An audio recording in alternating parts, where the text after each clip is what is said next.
Hi, everyone. This is Lynn Sanders, the Story Marketing Coach, and welcome to the Difference Maker Show. I am so glad you're here. Our mission is to inspire, motivate, and empower all of you difference makers to reach your highest potential by listening to visionary business leaders who will share their stories, strategies, and tips with you. And we got an exciting show for you today. I know I say that all the time, but I always feel it. So, what our theme for today is, it's called Living Your Passion, Be the Change, something that we all can relate to. And in our audience, we have people from all over the world. So I first want to thank you all for joining us. For those who are new to Hangouts on Air, please leave your name and where you're hanging out from in the comments stream. We would love to engage with you. That's the beauty of Hangouts on Air. And I'm very honored today to have two wonderful colleagues joining us, as well as a very special, amazing musical guest. So, first I would like to welcome Roland Takaoka. Roland is the host of the popular Saturday morning Marketing Smarties show and also the founder of R&D Hotline. Roland, you're coming in from California. Thank you for being here, and can you let us know who is joining us today? Lots of people coming in. Candy Javier Sakai was in early. Missy J stepped in. And Bill from Belize, Bill Graham, Tatiana Youngblood, and Rain Dowell is here. Rain, how you doing? Hey. And lots of people coming in. I'll keep you posted as they come. Sure, we're going to engage with you as much as we can, so please feel free to share your comments and questions during the show. And next, I am very honored to have my new friend Terry Lee Britton joining us, who's going to be serving as co-host.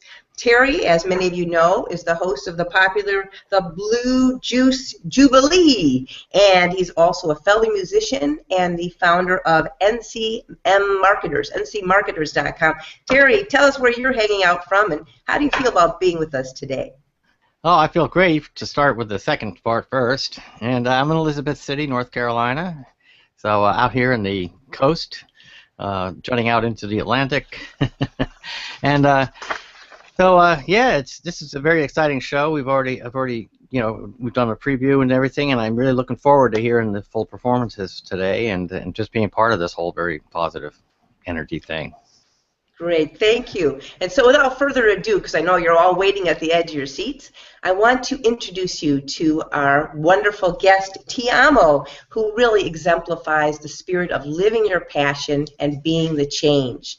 Tiamo di VETTORI, known as Tiamo, is an internationally celebrated singer, songwriter, and motivational speaker. He's been seen on NBC, MSNBC, Fox, and CBS, and Tiamo creates experiences that ignite people to action, and I'm hoping you're going to feel that today. He's shared the stage with many icons, luminaries who I'm sure you've heard of, like Les Brown, Brian Tracy, Lisa Nichols, Laurel Langmeyer, and many more. And his radio plays are in 12 different countries, including the U.S. Besides that, Tiamo was named LA Music Awards Singer-Songwriter of the Year and San Diego's Best Songwriter. He's performed as a motivational speaker to over 65,000 people around the country at seminars, conventions, and corporate trainings. And today you're not only going to hear his compelling story and learn his strategies for success, but we're all going to get to hear his music live, which I think is going to be very exciting. And he has, I know it's exciting, and he has a special bonus gift for everyone listening today. So, let me get my special effects ready. He said he wouldn't mind if I did this. You all know about special effects. So without further ado, I want to virtually give a round of applause, everyone, for Tiamo. Yay, welcome, Tiamo. Tiamo, what do you have to say to our guests? Where are you hanging out from, and how do you feel today? Lynn, I feel amazing. I am hanging out from San Diego, and I just want to say today we are going to ignite people to take some massive action after this interview. Watch what happens. I can't wait, and I'm pumped up. I'm excited. We're going to have a lot of fun. Oh, I'm excited too. So let's start out with your story, Tiamo. You know, you have been through a lot. I was reading your website. Everyone can take a look at Tiamo's credits at tiamomusic.com. And you'll find out that he started performing at the young age of 7, besides his father, who was an international opera singer. But he had his own journey to go through. So I would like Tiamo to share in his own words his journey to success and the adversities that he had to overcome. So Tiamo, take it away. Yeah, thank you for that, Lynn. And I'm going to fast forward a little bit. So I started when I was 7, and I did have my own journey. And eventually it evolved to me just having this dream of sharing my music, my message, and my lyrics with audiences around the world. And so I got started with that in Virginia, and then from there, I had a lot of momentum with my music, and I ended up moving to San Diego because I always dreamed of living here. And once I moved to San Diego, I really built this really great local fan base. And so I'd have a lot of gigs and tons of people coming out to my shows, and my fan base was growing and getting my music on radio and being on TV and all those things. But what happened is, after a number of years of getting to enjoy that success, I was doing all of my own self-promotion at the time, and I was getting pretty exhausted with that. And so over the span of time, less and less people were coming out to my shows. And I was getting really frustrated by that. I was getting really discouraged, and I ended up going to the seminar. And in the seminar, I just had this really revealing thought, which was, why don't I, instead of doing all of these smaller gigs, why don't I have like one just really big comeback breakthrough concert? Okay. And so that's what I did. I got booked at my dream venue in San Diego that holds over 500 people. Whoa. And I had 6 months to prepare for this huge concert. And so I decided, instead of doing all these other gigs, I wasn't going to do any of them, and I was just going to focus and commit to promoting this show every single day for 6 months. And that's exactly what I did. And so fast forward to about 2 weeks before the night of the big breakthrough comeback concert, I recruited about 20 of my top fans in San Diego.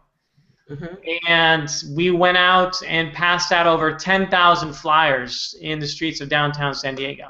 Wow, wow. Which, if you've ever passed out 10,000 flyers, not only is it a lot of flyers, but it takes a lot of time. It was really exhausting, but it was a lot of fun. And I just felt so blessed to have that level of support. And we finished up around, I think, like 3 or 4 in the morning. And I just felt like so grateful to have this army of angels with me and supporters, leading up to this concert. So now we'll jump ahead to the night of the big concert. Okay. And I always remember, like, I was sitting in the green room and I was just meditating and I was visualizing how I wanted the concert to go, and I just saw myself, walking out on stage and seeing this sold-out crowd and giving the performance of a lifetime in front of over 500 people. And I just really held that vision. And then I was sitting there, and as I was visualizing it, I heard a knock on the door. And they said, "Tiamo, they're ready for you." And so then, I get up, and I was backstage, and my heart was pounding in my chest, like that really big excitement, like something huge is about to happen. And I walked out on stage, and I stepped in front of the microphone, and I looked out into the audience,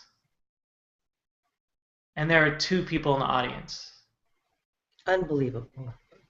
How could that be, Tiamo, if you had 20 people helping you? Well, I still don't know. I think it was really the universe's way of shifting the trajectory of my dream. And there's nothing more powerful than the universe. So whatever logic there was in people not being there, I don't know. But I just remember, my heart totally sank. And I remember, being on stage, holding back the tears. And in the moment, for those 2 people, I sang like it was a sold-out crowd. And I did my entire hour-long set. And when I was done, I remember getting off stage and packing up my guitar and getting in my car and driving away. And as I was driving away, like the floodgates just opened. I just broke down and tears were streaming down my face. And it was just like an accumulation of, you know, just years of frustration and struggle. And yes, I had some success, but I had this deep desire to really get my message out into the world. And, you know, the sad thing is that I felt like this was a sign from the universe that I'm not meant to do this. And I felt justified that I wanted to quit. And I ended up, you know, I was driving, and when I pulled over, I ended up calling my mom. And I told her what happened, and I told her that I quit, and that I just couldn't do it anymore. Oh my.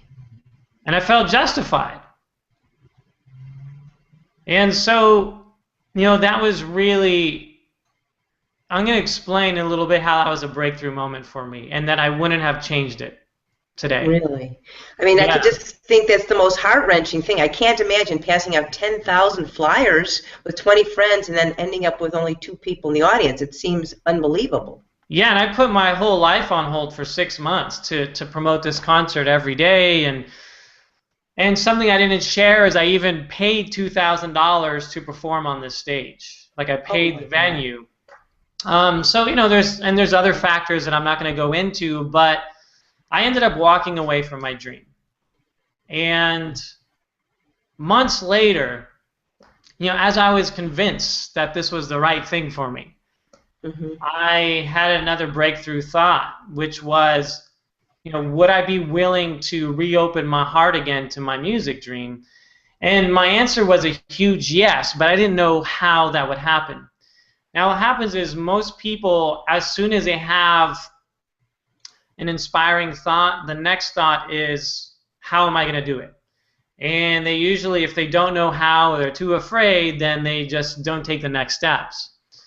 For me, this time I thought I'd do something different, in that rather than try to figure out how, like, my thought was, if I could perform in front of only sold-out crowds, would I be willing to open up my heart again? And of course, you know, all I had to do in that moment was just say yes to that possibility, and forget the how, and get out of my way, and just trust that the answer would be sent to me. And so a few weeks later, it was. And I remember sitting in this seminar, and there were thousands of people there. And the breakthrough thought that I had in that moment was, the one thing that's missing from this seminar is live music. Yes. Like, there's speaker after speaker, and there's all these messages, and, you know, great speeches and everything, but it's like a full day, and it's one thing after the other. And, like, wouldn't it be amazing if somebody got up and performed this inspiring live music to raise the energy in the room and the vibration and get the crowd up and dancing and singing and the whole thing? And I thought, well, why can't that be me? And because my music is very lyrically driven, it would be a perfect complement to what's going on in the seminar, the whole thing. And so then I realized, like, well, why don't I just get on these stages? And then I would have my instant sold-out crowd. Like, I wouldn't have to do a thing to get people there.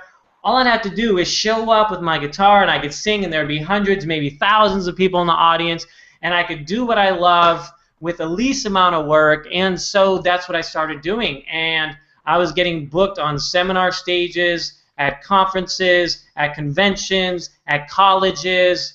And then, you know, I was performing in front of thousands of people. And then I was making more money with my music than at my day job.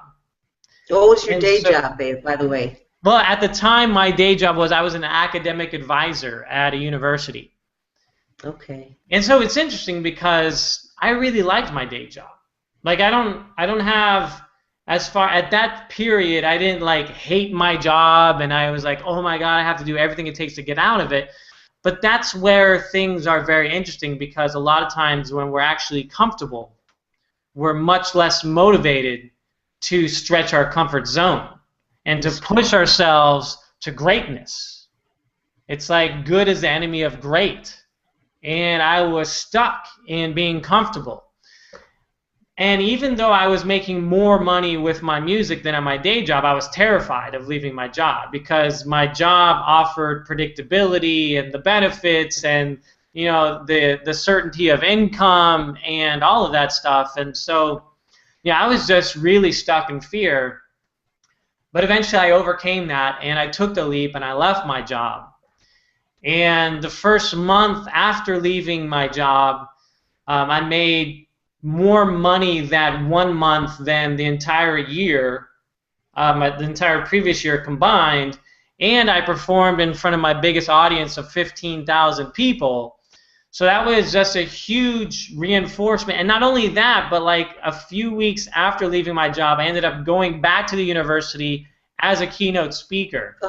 And giving the keynote address to thousands of students there. So it was such an amazing experience to just come back a few weeks later and just feel like I'm this whole other person. Wow. So, wow. You really metamorphosized. You really transformed. Yeah.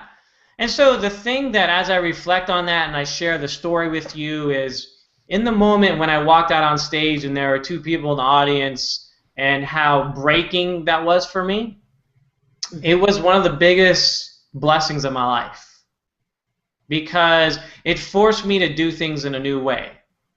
And for years I kept doing things the same way over and over again, like playing the same gigs at coffee shops and bars and clubs and hotels, and I wanted to be on bigger stages in front of engaged audiences where they really valued my message and my music, and I just didn't know how that would look. And so I feel like having that adversity in my life completely changed a shift of perspective on opening up to a new possibility, to challenging myself, to stretching myself, to getting outside my comfort zone, and also, like I said before, getting out of my own way and letting the ideas and the inspiration come through. And it was so simple. I mean, for years, as you can tell, like I've already shared in the story how many seminars I went to and all of that. For years, I was going to seminars not realizing that it was right under my nose, like that I could be on those stages performing my music, sharing my message in those spaces. And I didn't even see it, because I was just like so lost in the machine. And I often call the music industry the machine or the matrix. And it applies to other industries as well, where you're so tactical and rigid, and you're doing it the same way everybody else is doing it, that you don't even see that there is this like path right in front of you, because you're so busy doing it everybody else is doing rather than doing it in your own unique way. So I did write a song about that journey. It's called Butterfly, and it's not only about the experience that I had, you know, going out on stage and how difficult that was for me, but the transformation and how that led to such greater possibilities for me. So I am going to grab my guitar, and I'm going to sing this song called Butterfly. That's about that entire journey. That's great. 1 second, Tiamo. I want to ask you one other question before you do. I'm curious, because we all have our own struggles and our own journey. Was there one thing, do you think, that gave you the realization, that flash, that you needed to change your direction? Because obviously you became really clear on what you finally wanted instead of what you didn't want. I'm wondering if there was some book or speaker, or do you think it was just being open to God or a higher power that gave you that final insight that you needed, how you needed to change? You know, I really started fast forwarding to what would life look like at the end of it. Mm-hmm. So number one, I have to say that the biggest mistake that humanity makes is always assuming that we have tomorrow. And I kept assuming that I have next week, I have next month, I have next year to make my dream happen. But then, you know, things happen in life, and we don't know that we're going to be here tomorrow. And I was thinking about what happens when I'm at the end of my life and on my transition bed, if I have that opportunity, and I reflect on my life and I didn't go after my dream 100%. Like I would just not pass away in peace. And not only that, but I felt like I had tremendous support from family and friends and fans, and a lot of times they would ask me, like, how is your dream coming? And I would look at them and I felt like I couldn't totally look them in the eye and say I'm doing everything I possibly can in my own way, in my own unique Tiamo sort of way. And so I just felt like I can't be on this planet and live this life without my message getting out there to the masses. And in order for that to happen, you touched on something, Lynn, that's really important, was I had to understand what my no was.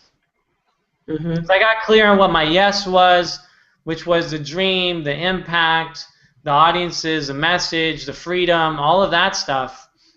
But I was also at the same time stuck in all these no's in my life that I knew, like, in the background didn't feel right to me in my heart. And, I really had to know what my no was. Like, performing at coffee shops and doing all my own self-promotion and bars and all, that was a no for me, but I was still doing it. I see. So you got really clear on what you really wanted. And not only the clarity, but I had to commit to no longer doing it. So if I was going to perform on these bigger stages in front of thousands of people, I couldn't have one foot in this world and one foot in the other world. So I had to completely commit that I am no longer doing that in the music industry because it doesn't serve me. And if I really stand true to that, then I'm not going to do it anymore. And that might mean in between, I don't know how it's going to happen. But in order for the yes and the opportunity and the possibility to show up in the way that it needs to, I had to step away from that. And so what that looked like for me was I had to step away from my manager at the time. I had to step away from my agent at the time. I had to step away from other people that were not creating the environment that I needed to thrive as far as my positive music and my message. So the venues I had to step away from, there's certain people in my life that I had to step away from and say no to. And people are really scared to say no. It's like sometimes it's even easier to say yes to possibility, but they don't even want to they're so attached to the things that aren't even working that that they're so immersed in it that they don't see the possibility outside of it until they're removed. So I hope that helps to answer your question. That was great. Yeah, that's really good. I have a comment on that, by the way. It's interesting because you had this insight, this light bulb moment at sitting in that seminar. But that light bulb moment, Louis Pasteur made a statement just loosely translated nowadays as serendipity favors a prepared mind. And you had established your yes, you had established your no's by that point very clearly. And there you were now sitting in the seminar, and the serendipity moment was ready for you. And because you had a prepared mind, you had really established your definitions of those yeses and nos, which is really a brilliant thing to really put a focus on for people to make those definitions, because once one establishes those things, it's amazing what the subconscious will do in your favor in noticing things that just were going right by you before, that you just weren't even noticing, just the act of making a choice. And, yeah. I love that. And when you said the act of making a choice, something that I want to add to that is that your path will be illuminated the moment you make the decision that you've been avoiding. Ooh, that's and so many times people are waiting for, where's the path? Why is it not opening up for me?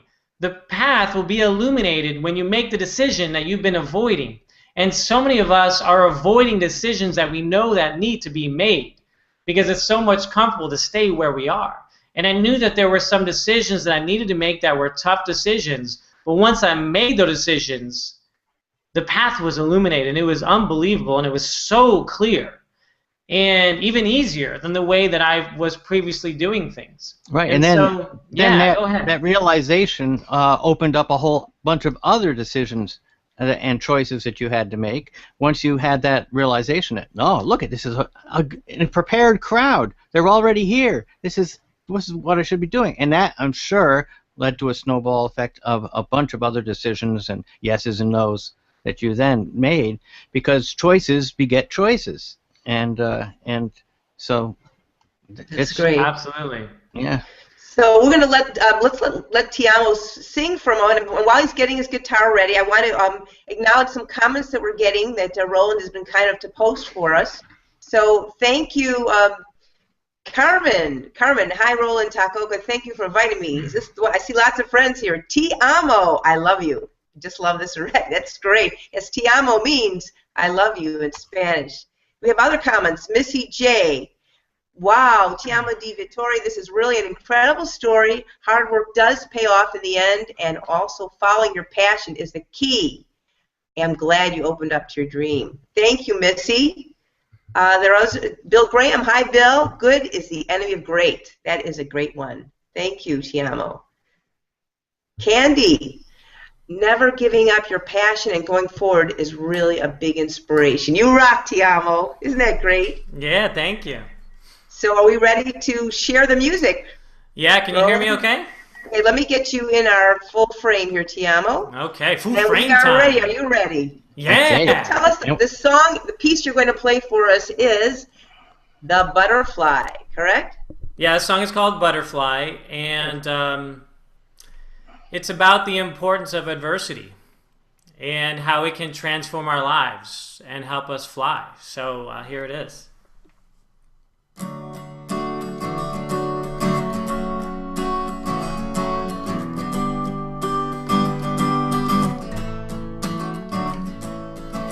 Like an acorn falls on the soil of life, then it grows its roots and becomes an oak tree.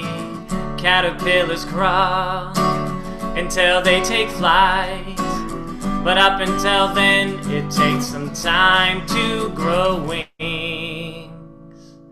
So I'm taking one step backward with two steps forward. I'm growing up before my eyes. One step backward, but two steps forward. I'm metamorphosing like a butterfly, and I could fly away.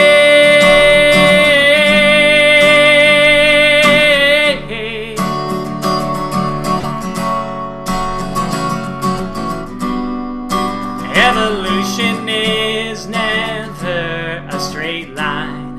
The twists and turns of life is where we are defined, and I grow wiser from taking the climb to higher ground, to higher ground. Like a wave that dies but evaporates into cloudy skies that rain on that oak tree. New life finds behind the downturn of cycles, but then you finally find a new beginning. So I'm taking one step backward, but two steps forward. I'm growing up before my eyes. One step backward, but two steps forward. I'm metamorphosing like a butterfly, and I could fly away.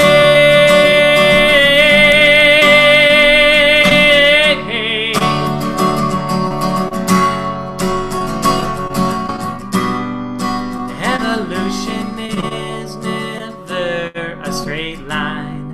The twists and turns of life is where we are defined, and I grow wiser from taking the climb to higher ground. So I'm taking one step backward, but two steps forward. I'm growing up before my eyes. one step backward, but two steps forward. I'm metamorphosing like a butterfly, and I could fly away.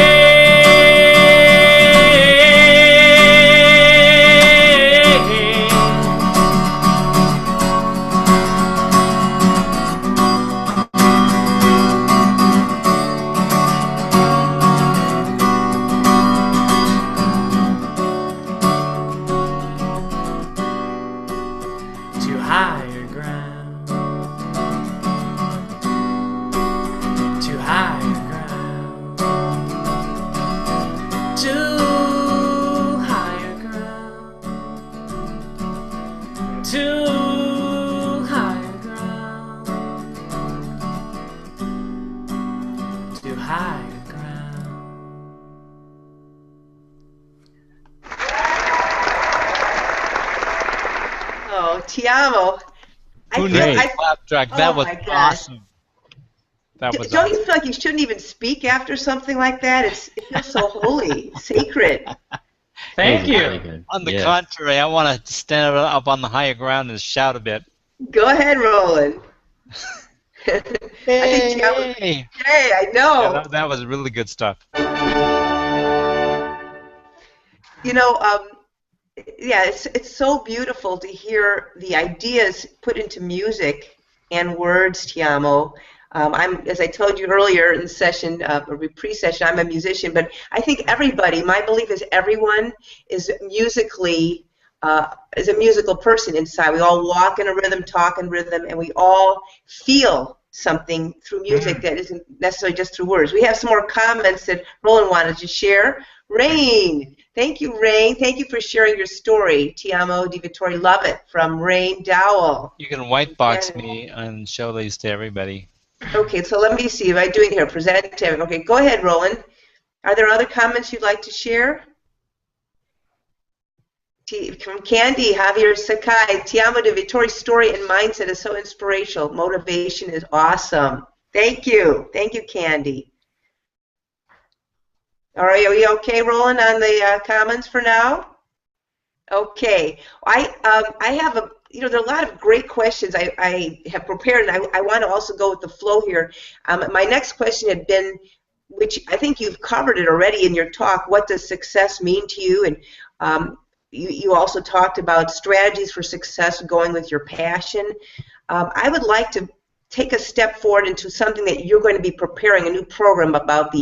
You call it the Fear Freedom Formula.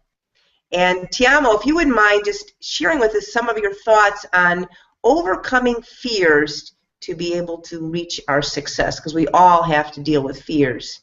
What is the Fear Freedom Formula? First of all, it's understanding that fear is the only thing in the world that gets smaller as you run toward it. That's a great one. Whew, fear is the only thing in the world that gets smaller as you run toward it. You have to face your fears. Mm-hmm. And what we resist persists. And what we look at disappears. So the things that people fear, what they naturally do is they subconsciously suppress it all, so they don't have to face it. And when they suppress it, it actually expands inside of them, and it keeps growing, and it gets bigger. And it gets so much bigger that it actually manifests in your external world, into your physical reality. So that eventually you'll pay attention, and you'll start dealing with your fears and feeling the emotions of your fears. Right. So rather than resisting the fear, and that's what I mean by what we resist persists, what we look at disappears, because when you finally look at it and you feel the fears inside your body, and you just allow them to be there, without judgment, without trying to close it off, without suppressing it, then the fears actually dissolve. And for me, I've had tremendous amount of fears around entrepreneurship, around my business, around money, around performance, around speaking, all of those things that I used to be terrified of. And one of the biggest things that I've learned to do is feel those fears inside of me and just allow them to be there and to let go rather than fighting them, rather than suppressing them. And as I learned to do that, they dissolved. And I felt like my higher self, my truer self could emerge, because I was no longer having to like resist that or try to fight it, because then you're actually giving it energy, you're giving it attention. So, you know, to me, like, the Fear Freedom formula starts with that. And, you know, it really starts with other things too, which is, you know, when we think of our thoughts, because, you know, first of all fear is fear of feelings. Fear of feelings, did you say? All fears are fear of feelings. And all feelings come from thought in the moment. So you usually have a thought, and then that triggers an immediate feeling or emotion around it. And so as humans, then, you know, what we think is, because the nature of thought is that thought is unpredictable. Like, I don't know what I'm going to be thinking in 2 minutes. I don't know what I'm going to think an hour from now. I don't know what I'm going to think 24 hours from now. I have no idea. And because the nature of thought is unpredictable, what we try to do is control our thoughts. And so we get lots of programs, and we're taught that we have to quiet our mind. Mm-hmm. So we're taught that we either have to shut off the thoughts, which I don't know about you, but I'm not really that able to do it, maybe for a few seconds. So we're taught that we have to turn off our thoughts, or that we have to control our thoughts. And the nature of thought is that it's unpredictable, and so what we try to do is we try to control our thoughts. And in trying to control our thoughts, we either resist the thoughts that we're having, or, you know, we try to structure our thoughts, and we try to, like, when we talk about the concepts of speaking, like, we try to memorize our way through our speech or through the interview, or, you know, whatever it might be. And then, so not only are we consumed by the thought, and by the way, we give thoughts power by resisting them.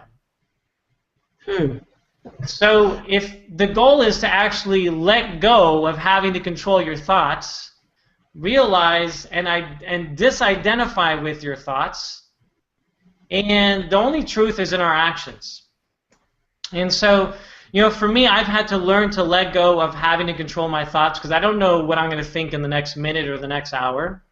And I've also, you know, before, because I wanted to be in control, because that's what makes us comfortable, I would like try to memorize everything, and then I would be all nervous and worried about forgetting my material, and I'd get all attached to my content, and I wouldn't trust the spontaneity, and I wouldn't trust the insights that just come through me.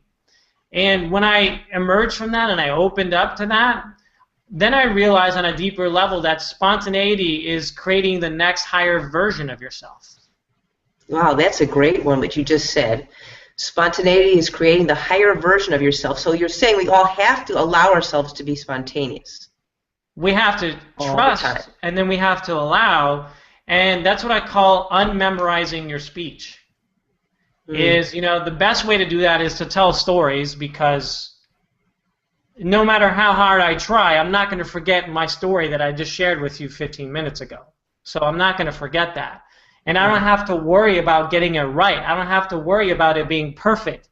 And I actually can own my imperfection and be okay with that. And by the way, that's what people relate to the most. So for me, it was a matter of understanding that, and a matter of understanding that it's so much easier, rather than trying to bring your life onto the stage, or rather than bring your stage into your life, bring your life onto your stage is what I'm meaning to say. And what we're doing here is we're just all evolving in front of each other. And whenever I'm on stage, I see it as an opportunity to share my story and how I'm evolving right in front of you, because I'm humanizing myself. And people love to see idols fall. But what people connect to and relate to so much more is imperfection. So I know that whenever I'm on stage and I might be imperfect, it's actually a gem, because that's where people connect and they relate to the human side of me so much more, and they trust me so much more, and they hear me so much more clearly. So there's a lot of other things I can go to about the Fear Freedom formula, but it's really about the awareness of knowing that the more we try to resist or control our thoughts, the more they control us. And just letting go, feeling the emotions inside your body, because that's usually, you might feel it in your chest or in your heart or in your stomach or your gut or, whatever it is, and to actually allow yourself to feel that feeling, to give it the time, the space, the attention, and the presence that it needs for you to finally see it. Wow.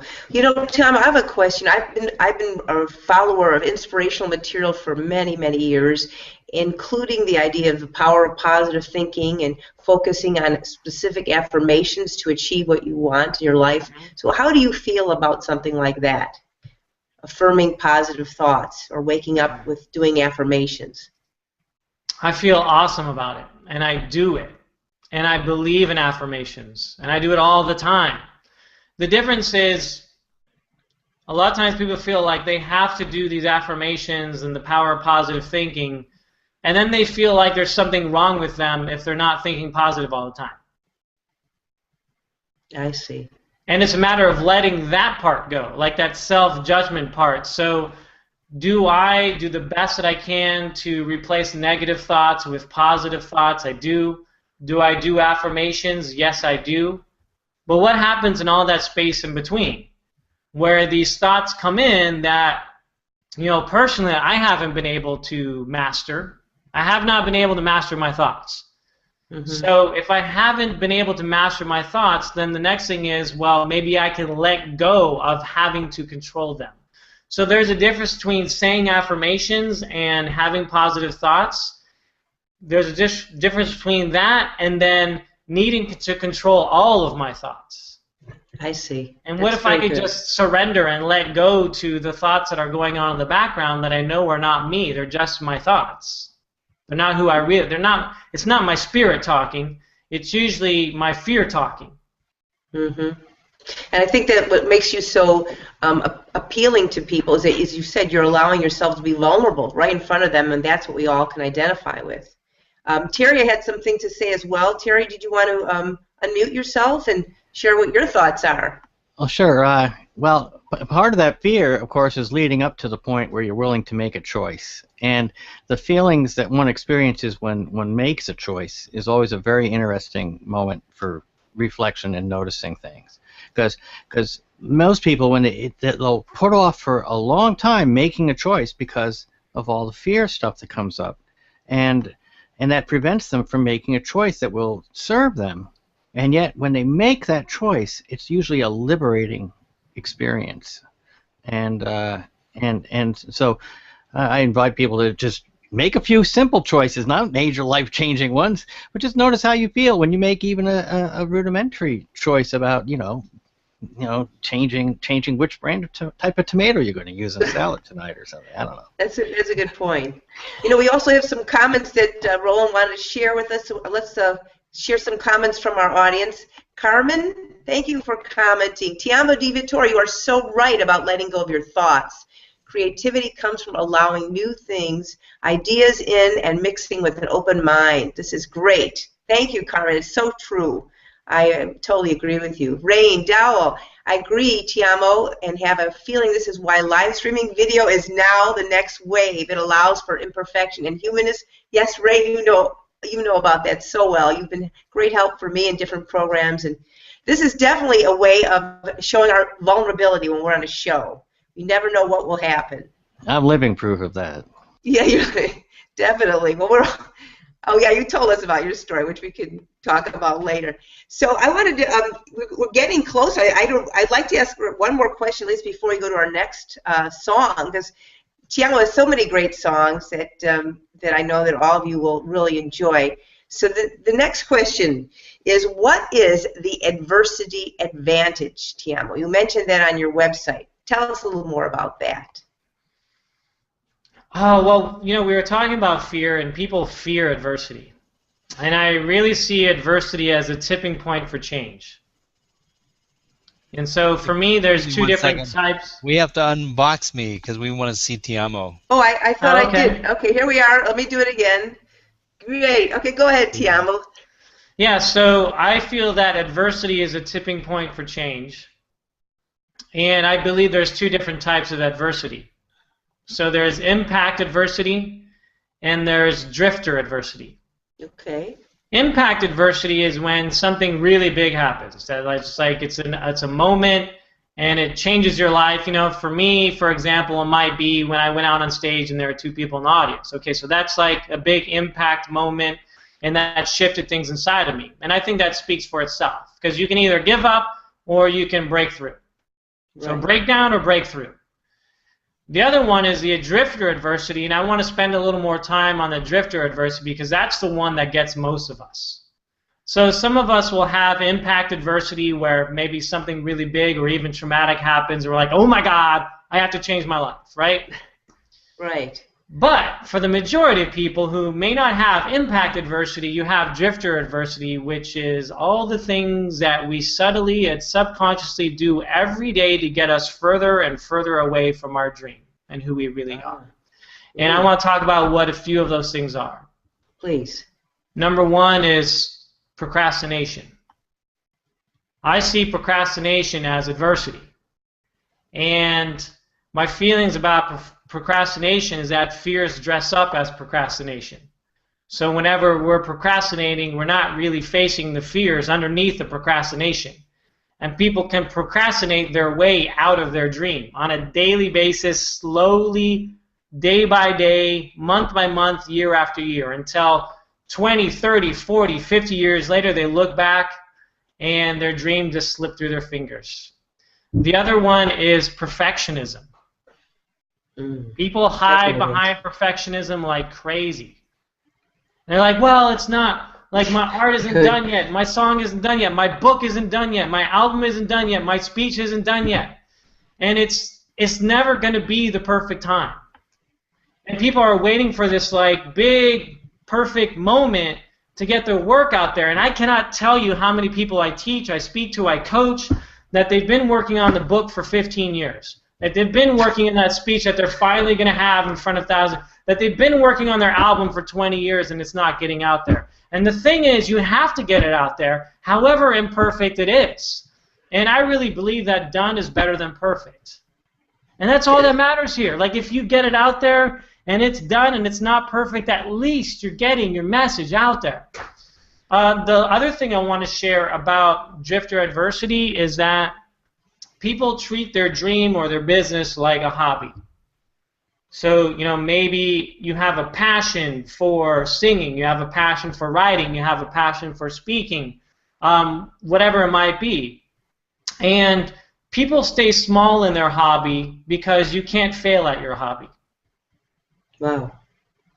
So at some point, like, you have to go from hobby to mission and career. Like, you have to make the decision that I am no longer playing safe in my hobby, and that I'm actually going to step out and I'm going to be scared and I'm going to, you know, follow the fear freedom formula and face my fears, get my message out there, however imperfect it is, so that I can finally like look out into the world and myself and look inward and say to myself and family and friends that I'm doing what I'm meant to be doing, however imperfect it looks.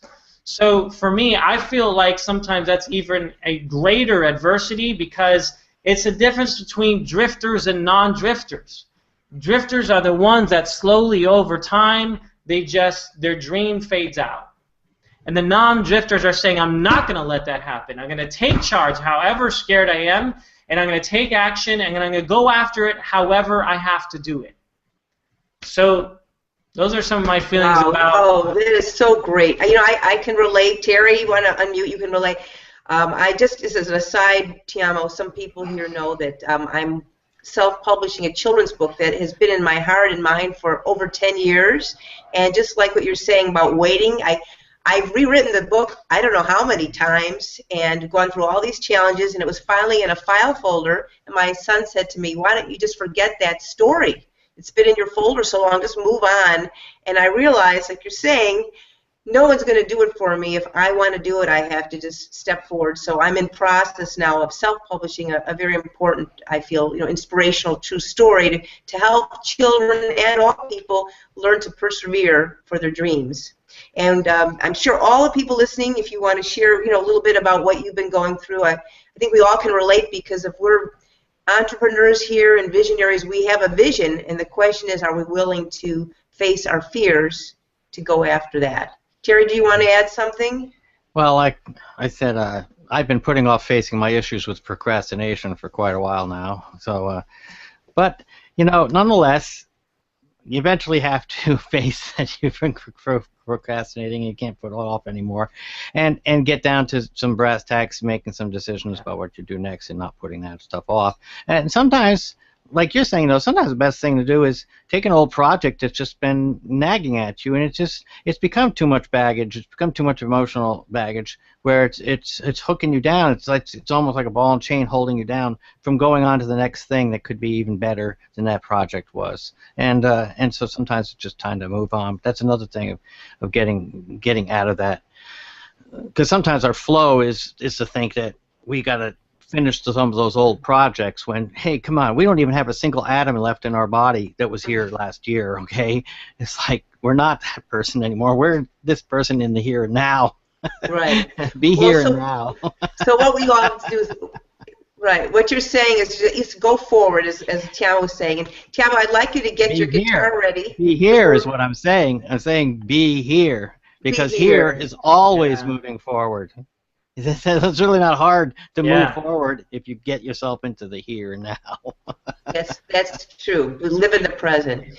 And so that's where the Hangouts on Air and getting involved in things like this helps people get over a lot of their fear of perfectionism, and helps them get in touch with that being in the moment,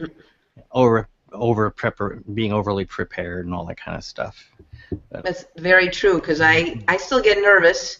I know you, Terry, and Roland have been doing the shows a lot, and I still get nervous. Maybe you don't, I don't know. But we have to face them in order to make ourselves a success. So I'd like to turn the stage over now to Tiamo, or our Hangout on Air, to share with us his next song that I think is a really great inspiration. Be the Change. Do you have your guitar there, Tiamo? I do, of course. Can you switch into the studio mode? Yeah, let's do that. Okay. And Roland, are there any other comments you want to share while we're switching? Are we all ready? Oh, we're ready to go. Okay, Tiamo, are you ready?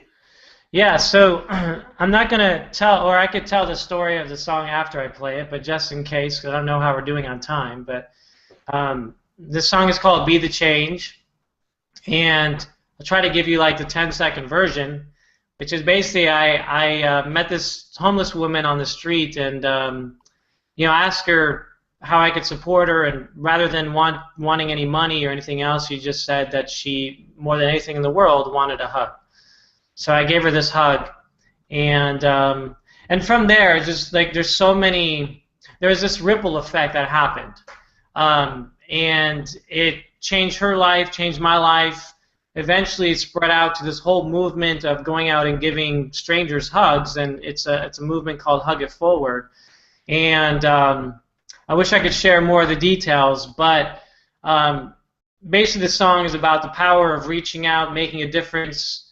Sometimes it all just starts with a hug. Rather than changing the world, the perspective is it starts with changing someone's world, and then it grows from there. So I just want to give a quick background about what this song is actually about, and I'll get my guitar out right now. Thank you.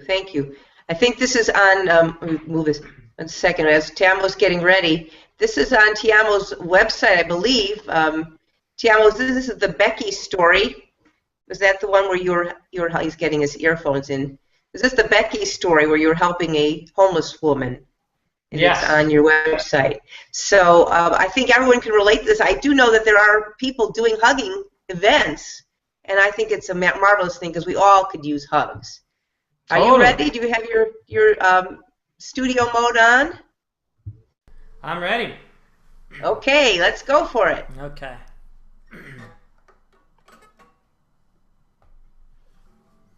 I should have a little sound effects.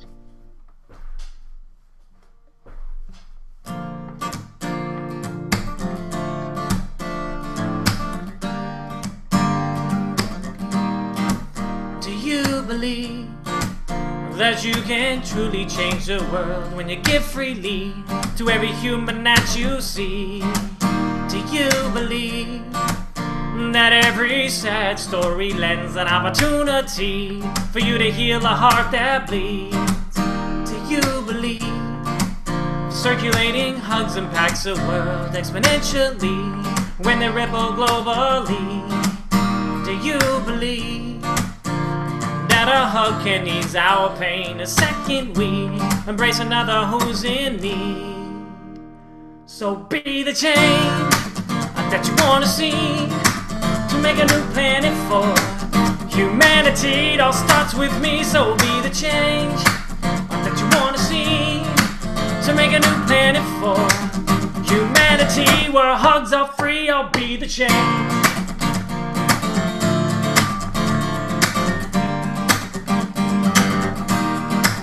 Do you believe that the greatest way to feel is a hug that breeds love and connectivity? Do you believe that acts of kindness can lead to multiplicity of compassion on the streets? Do you believe there's an abundance of love, no scarcity? We're calling out for unity. Do you believe the world is crying out for change? We can supersede with love and empathy. So be the change that you want to see, to make a new planet for humanity. It all starts with me. So be the change that you want to see, to make a new planet for humanity, where hugs are free. So be the change that you want to see, to make a new planet for humanity. It all starts with me. So be the change that you want to see, to make a new planet for humanity, where hugs are free. So be the change. I'll change, then you'll change, and we'll change. We'll change the world. And I'll change, then you'll change, and we'll change. We'll change the world. And I'll change the world. You change the world. We'll change the world. We'll change the world. I'll change the world. You change the world. We'll change the world. I'm gonna change it. I'm gonna change it. I'm gonna change the world. You're gonna change it. We're gonna change it. We're gonna change the world. I'm gonna change it. You're gonna change it. We're gonna change the world. I'm gonna change it. You're gonna change it. We're gonna change the world. I'm gonna change the world right now. You're gonna change the world right now. We're gonna change the world right now. Who wants to change the world right now? I'm gonna change the world right now. You're gonna change the world right now. We're gonna change the world right now. We're gonna change the world. Woo! Oh, wow. Thank you so much. That was a standing ovation, Tiamo. Tell us, you have a gift for everyone, so we're coming to the close. This show has gone so fast. What is the gift that you're giving all our viewers today, and how can they get that? Yeah, thank you for that. It's an amazing song. I love it. I love it. Thank you. Listen to it all day. So I'm actually giving a couple of gifts. Number one is for those of you who would like to get 2 free song downloads. You can get that from me by going to tiamosongs.com. So it's TIAMO songs.com. And you'll instantly get 2 free song downloads from that. And the other one is, I could talk all day about this fear freedom formula and all of that, and I have a training around how to become a fearless speaker. And for me, actually, speaking on stage used to be one of my biggest fears. And as you can tell now, I don't really have any issue with that. Like I love being on stage. It's my home, and there's a lot of things I've had to do along the way to overcome that. And now I just feel so comfortable and peaceful and at ease. And it's one of my greatest joys in life. And so what I'm doing is I'm teaching people about how to be able to do that. whether it's a virtual stage like teleseminars and webinars, or if it's live stages at seminars and conferences and keynotes and all of that, or performing. So I'm offering a gift for that, and that is speakfromstage.com.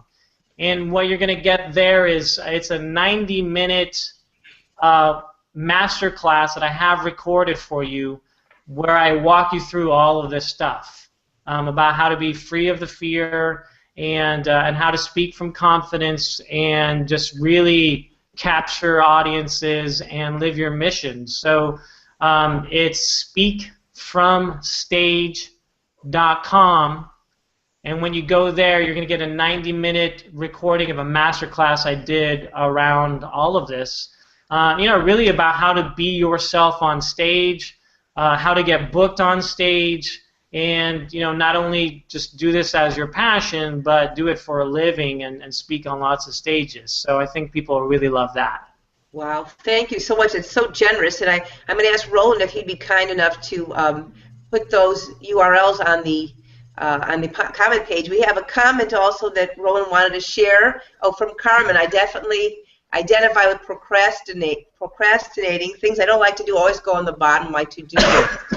Solution is to tear up my list of strips and do things in the order of picking up my strips of paper. That's a great one, Carmen. This show's gone so fast. We're at the end of our show. I want to just close with closing comments from Terry, if you wanted to share anything, your closing thoughts. Tiamo, and I want to, after you're done, I want to close with one of your personal statements. So let's turn first to Terry. Do you have any closing thoughts on living your passion and being the change? Terry. Well, I would definitely recommend to hit the rewind button after this show and watch it all over again, because this was dynamic. All the ideas were stupendous, and I want everybody to really live their dream and their heart's desire. So what can I say? Thank you. And Roland has a comment from Bill Graham. I often find the things I procrastinate on out of fear or how difficult they might be are usually much easier than I expected once I am forced to deal with them. False fear or preconceived ideas can kill our dreams. So true, Bill. Tiamo, I want to say thank you again and let everyone know that Tiamo is going to be staying with us in the green room. This is really special. He spent an hour with us. So if you would like to have a chance to meet Tiamo right here in the green room, we are going to be giving you a link afterwards so you can come and say hello and talk. And Tiamo, could you tell us your parting thoughts here for our viewers and listeners on being the change? So I'm going to do this as quickly as I can, but I feel like it's too important to leave out. So in being the change, we've talked about like facing our fears, some of them even like procrastination and perfectionism and all of that stuff. But there's a few other steps that I think are too pivotal to overlook. Okay. And so I'm going to run through them really fast. Number one is the importance of investing in yourself. Because how can you expect other people to invest in you if you don't invest in yourself? And for me, for a long time, I was trying to take shortcuts with that. And I found the importance of that, and then people were investing in me. The other one is having a new definition around money, because I know people have so much emotional stuff around money and value. And I came up with this new definition that really helped me a lot, and I want your listeners to benefit from it, which is money is the energetic currency of gratitude and appreciation for the gift you give the world. Beautiful. Say that again, please. Money is the energetic currency of gratitude and appreciation for the gift that you give the world. In other words, don't strip people of the opportunity to pay you, because as a society, that's our most common way of showing people that we appreciate them. Beautiful. So why would you take that away? The last couple of things is purpose is greater than passion. I have to say passion is not enough.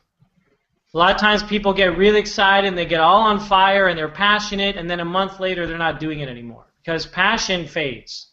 Purpose stays. Purpose is like something you get up for every day and it's there. It never goes away and never fades. And so what I want people to do from hearing this hangout is to find out what your purpose is, not your passion, the thing that could fizzle out. It's great to have passion, but purpose is greater than passion. I want people to live on purpose every day. The other one is, fear we already talked about, but the last three things I'm going to say is make the decision that you've been avoiding, and indecision is the individual's decision to fail. If there's something that you're needing to decide on and you're stuck in indecision, you're actually unconsciously making a decision to fail at it. Wow. So I wanted to point that out. And the last two things I'll say is detach as much as you can, because what we're attached to controls us. So I know that there is this thing out there, whether it's success, money, prosperity, whatever that looks like, the greatest thing that you can do from that is to detach from it. And then, because what we need, we push away. What we desire, we call into our life. And I want people to call it in. 90% of success is mindset.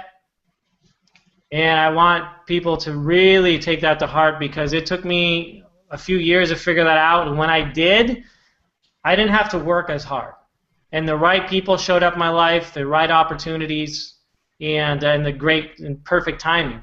And the thing I'm going to close with is confidence is your natural state.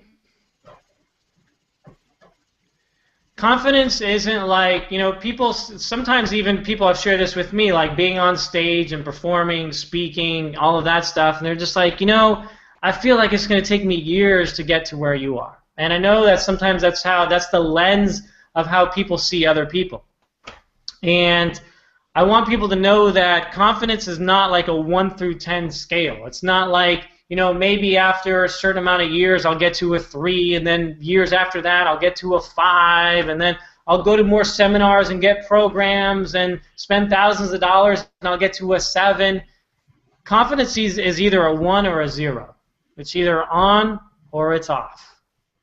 And the only times that it's off is when you get in your own way, when thoughts interfere, and when you can let go and just trust that your highest, greatest version of yourself is coming through. All you have to do in every moment is say, can I be a 1 or a 0?